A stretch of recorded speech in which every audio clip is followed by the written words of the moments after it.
prasangka buruk kepada Allah berakibat stres atau kekafiran. Sebenarnya dan atau kekafiran. Karena bisa menyebabkan stres saja tanpa kekafiran, tapi bisa menghasilkan stres plus kekafiran. Oleh karena itu kita harus hati-hati, dan topik ini relevan dengan tema besar kita, yaitu mencari kebahagiaan berdasarkan ajaran Al-Quran. Nanti bapak-bapak dan ibu-ibu bisa memperhatikan bahwa ayat-ayat atau dalil-dalil yang kita kutip di sini adalah dalil-dalil dari Al-Quran, ya. Tidak dari sains yang dikembangkan oleh manusia. Kalau misalnya saya menjelaskan itu, saya mengutip sains yang saya kutip itu hanya untuk memudahkan pemahaman, ya. Dalam hal ini karena kita berbicara mengenai stres, maka sains yang mungkin saya singgung dari psikologi. Baik, Allah telah menciptakan segala sesuatu itu berpasang-pasangan. Saya memulai dengan itu karena pasangan-pasangan yang ada di dalam alam raya ini mempengaruhi pola pikir kita, ya. Kenapa pasang-pasangan? Dulu sudah pernah saya sebutkan bahwa Allah menciptakan alam raya ini melalui splitting, melalui pembelahan. Karena melalui pembelahan, maka mesti ada unsur positif, ada unsur negatif. Di awan sana itu juga akan mengandung listrik positif dan negatif. Kalau terjadi halilintar, itu karena lompatan-lompatan listrik tadi. Nah, yang kita seringkali kenal pasangan itu laki, perempuan, betina, jantan. Sebenarnya pasangan itu tidak hanya itu, lebih luas lagi. Jadi sebagai akibat dari pembelahan dalam penciptaan alam raya ini, maka semua yang ada di alam raya itu mesti terdiri dari pasangan. Jadi Allah itu menciptakan segala sesuatu itu berpasang-pasangan, yang pasangan-pasangan itu bukan hanya betina dan jantan saja, tetapi juga baik dan buruk, surga dan neraka. Maka kalau ada orang mengharapkan, kenapa sih Allah membuat neraka segala? Oh, Allah membuat neraka itu karena ada surga. Kalau Allah membuat surga mesti ada pasangannya, dan neraka ada pasangannya, ya. Dan demikian, karena berpasang-pasangan maka terjadi keseimbangan di alam raya ini. Keseimbangan ini harus kita jaga. Kalau kita tidak menjaga, kita hancur. Begitu pula Allah menjaga keseimbangan ini. Seperti yang saya bilang, ada awan tadi. Kalau ada awan itu kandungan muatan positifnya terlalu banyak, yang satu positifnya terlalu sedikit, maka terjadi lompatan. Atau sebaliknya, yang satu mengandung negatif terlalu banyak, yang satu sedikit, maka terjadi lompatan. Lompatan ini untuk keseimbangan. Kenapa terjadi tsunami? Itu juga karena mencari keseimbangan tadi. Karena ada air yang di tengah laut itu ketarik ke dalam, maka air yang di sekelilingnya akan masuk ke situ, tapi nanti akan balik lagi. Baliknya itu dalam rangka mencari keseimbangan. Nah, sesuai dengan keberadaan pasangan-pasangan semacam ini, kita bisa memahami akan adanya sisi baik dan sisi buruk dari setiap benda dan setiap kejadian, ya. Setiap benda dan setiap kejadian. Api itu baik apa buruk? Ya baik ya buruk.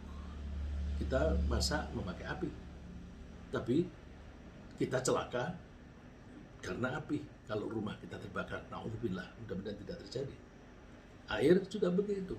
Baik, kita butuh minum, tapi kalau kita kebanjiran, itu ya sengsara kita. Jadi setiap benda dan setiap kejadian pasti berpasangan-pasangan. Allah berfirman, wa min kulli syai'in khalaqna zawjaini la'allakum tadhakkarun. Dari segala sesuatu kami ciptakan sepasang. Zaujain itu partners, ya, atau couple. Kalau couple itu sudah mengandung dua partner. Dalam bahasa Arab, zauj itu pasangan, satu dari dua yang menjadi pasangan. Ya. Maka kalau suami istri itu disebutnya zaujain. La'allakum tadhakkarun, agar kalian mau mengambil pelajaran. Tadhakkarun bisa diartikan sebagai mengingat atau mengambil pelajaran. Nah, kalau kita belajar itu kan berusaha untuk menghafal, untuk mengingat kembali dulu pelajarannya apa. Jadi belajar itu mesti berpikir tentang apa yang ada sekarang plus dikombinasikan dengan apa yang sudah ada di memori kita sebelum kita mengambil suatu kesimpulan. Maka adanya pasangan-pasangan itu harus kita pelajari. Kita selama ini nggak begitu peduli dengan pasangan-pasangan. Tapi sebenarnya pasangan-pasangan itu begitu luas. Yang paling penting bagi kita adalah kita mempelajari bahwa apapun yang menimpa kita, di situ ada pasangan. Kalau kita mendapatkan sesuatu yang menimpa itu sulit, di dalam kesulitan itu ada kemudahan. Ya, fa inna ma'al usri yusra. Dalam kesulitan itu ada kemudahan dan sebagainya. Ya. Dan sebenarnya Allah itu bermaksud baik ketika menciptakan pasangan-pasangan tersebut, sehingga manusia sebagai makhluk yang paling cerdas bisa memilih cara berperilaku yang mana yang membuat diri mereka bahagia dalam hidup. Misalnya begini, Allah menciptakan penyakit. Kita semua tidak suka sakit. Tapi penyakit itu atau sakit itu justru penting untuk kita. Saya kasih contoh yang gampang. Kita itu kalau kulit kita tergores, itu sakit, perih, berdarah. Sakitnya itu penting. Karena kalau kita nggak merasa sakit, misalnya ada burung yang harganya mahal di hutan begitu atau di kebun, dia masuk ke semak-semak. Padahal semak-semak itu berduri. Kalau kita tidak merasa sakit ketika tergores, kita uber itu, berdarah biarin. Tapi Allah membuat sakit. Enggak, aku kalau masuk situ nanti sakit, nanti pada luka begitu. Jadi rasa sakit itu justru melindungi kita. Jangan sampai kita sakit, jangan sampai tergores. Jadi sakit itu jelek, tapi bagus karena itu sebagai peringatan agar kita melindungi diri. Misalnya lagi, Allah menciptakan bencana alam agar manusia sadar bahwa kenapa terjadi bencana alam, karena salah kita. Kenapa pohon-pohon di bukit-bukit itu ditebangi? Kenapa itu diganti dengan bangunan-bangunan yang membuat tanah itu rapuh dan mudah longsor? Kalau terjadi bencana, dan kenapa itu dipotong-potong, ditebangi pohon-pohon sehingga air tidak mudah meresap ke tanah? Akibatnya, begitu hujan lebat, banjir. Salah kita sendiri. Itu peringatan. Makanya rawatlah ke lingkungan hidupmu itu dengan baik. Jadi bencana itu untuk perlindungan. Maka apapun yang terjadi pasti baik. Allah menyebutnya biyadikal khair. Hanya di tanganmu lah Allah semua kebaikan. Jadi kalau kita ambil pelajaran ini, apapun yang dilakukan oleh Allah itu baik. Apapun baik. Ya, contoh yang misalnya kelihatannya jelek. Harimau atau singa itu suka makan kambing atau rusa. Jahat amat. Ya kalau kita melihat membunuhnya itu jahat. Tapi coba, tanpa ada binatang buas semacam itu, tidak akan terjadi keseimbangan. Nanti populasi kambing atau populasi bison di hutan itu menjadi terlalu banyak, harus dikendalikan. Biawak, biaya itu apa namanya? Ya, biawak ya. Biawak itu penting. Karena biawak itu suka makan telurnya ular.